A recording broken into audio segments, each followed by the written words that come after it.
Sherri, first of all, I'm going to start with you because even though you've done dramatic roles in the past, I love all the comedic roles you do.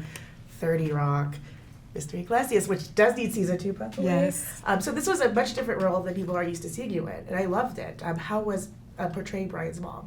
It was phenomenal because I had to fight to get the audition because that does work against you when you're a comedic actress. You kind of put in a box of just doing comedy, and had to fight for that role with bigger names who are known for doing drama. But Tom Shadyac, the director, really believed in me because he had directed many movies by Jim Carrey and Eddie Murphy, so he was used to working with stand-up comics.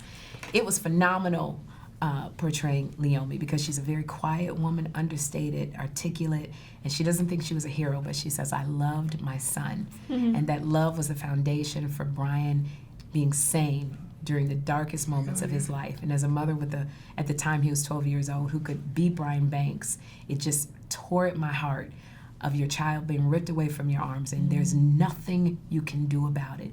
It's completely out of your control. So to be able to tell Leomi's story and pay homage to her, what an honor. I mean, some of those scenes were so devastating to watch it like in the court. Like, I want to cry like talking about it now, but it's true too.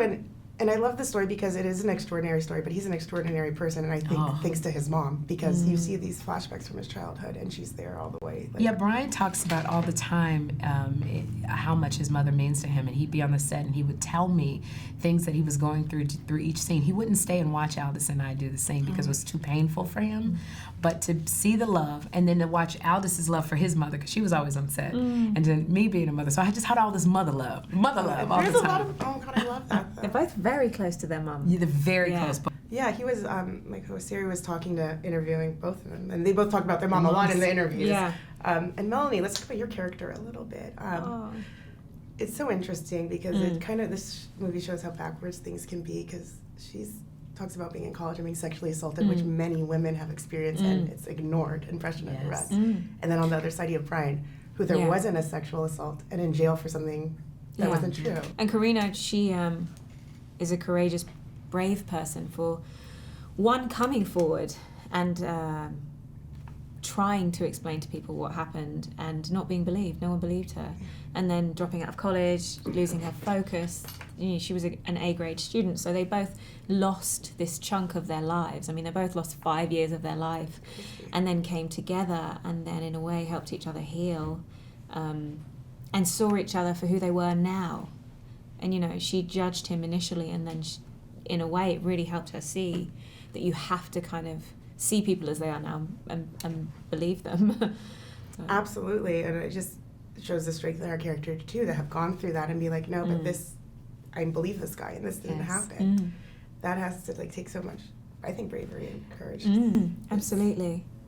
And I think that the movie also shines a light on, kind of piggybacking off of Melanie, but the failure of our judicial system and, the lack of diligence on their part of, if they had just walked the hallways, because Brian Banks one of the charges was kidnapping. And if they had just walked the hallway, they would have seen that he could not have possibly kidnapped this girl going through all of the classes. But it really shines a light on the failure and how we have to change our justice system. I mean, I love the short Brian's way today, so it could happen to you, because it's something people is that what it sure says? Yeah. They need to be aware of, because you think we have all these checks and balances in place, but nope. And it can happen to anyone. I mean, Brian was put into a room at 16 years old and given 10 minutes to make a decision that he didn't even have any concept of really, truly understanding. I mean, that's happening to young boys every single day. So. Thank you, ladies, so much. This was such a great movie. I want everyone to see it, and you both are so phenomenal in it. So tell everybody and thank you. I will.